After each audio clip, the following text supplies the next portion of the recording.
1 million 3 million over several years. The Xinjiang internment camps, officially called vocational education and training centers by the government of China, are internment camps operated by the Xinjiang Uyghur Autonomous Region government and its Chinese Communist Party Provincial Committee. Human Rights Watch claims that they have been used to indoctrinate Uyghurs and other Muslims since 2017 as part of a People's War on Terror, a policy announced in 2014. The camps have been criticized by many countries and human rights organizations for alleged human rights abuses, mistreatment, rape, and torture, with some alleging genocide. Some countries have expressed support for the camps.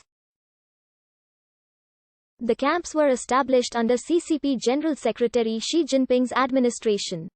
Operations are led by Chen Quango, a CCP Politburo member and committee secretary who leads the party in the region. The camps are reportedly operated outside the legal system. Many Uyghurs have reportedly been interned without trial and no charges have been levied against them. Local authorities are reportedly holding hundreds of thousands of Uyghurs in these camps as well as members of other ethnic minority groups, for the stated purpose of countering extremism and terrorism and promoting social integration.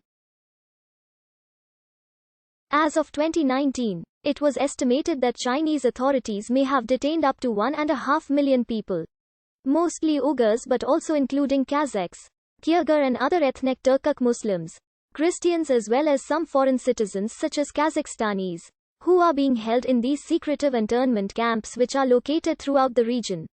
In May 2018, U.S. Assistant Secretary of Defense for Indo-Pacific Security Affairs Randall Shriver said, at least 1 million but likely closer to 3 million citizens were imprisoned in detention centers, which he described as concentration camps. In August 2018, Gay McDougall, a U.S. representative at the United Nations Committee on the Elimination of Racial Discrimination, said that the committee had received many credible reports that 1 million ethnic Uyghurs in China have been held in re-education camps. There have also been multiple reports by media outlets, politicians, and researchers which compared the camps to the Chinese Cultural Revolution. In 2019 at the United Nations, 54 nations rejected allegations against China and supported China's policies in Xinjiang. In another letter, 23 nations accepted the allegations against China and did not support China's policies. In September 2020, the Australian Strategic Policy Institute reported in its Xinjiang Data Project that construction of camps continued despite government claims that their function was winding down.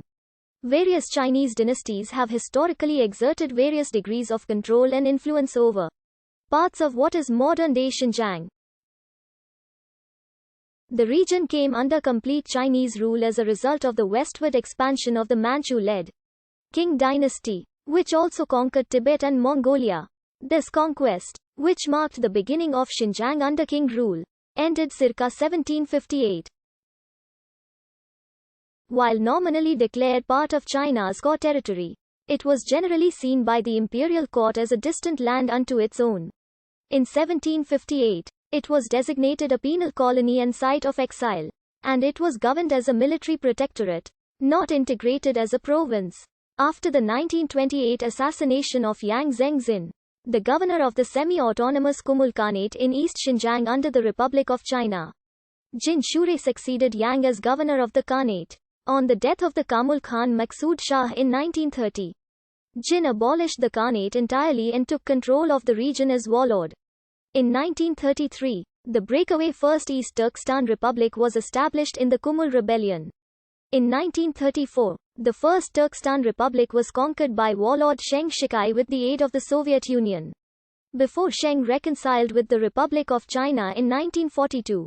In 1944, the Ili Rebellion led to the Second East Turkestan Republic with dependency on the Soviet Union for trade, arms, and tacit consent for its continued existence before being absorbed into the People's Republic of China in 1949.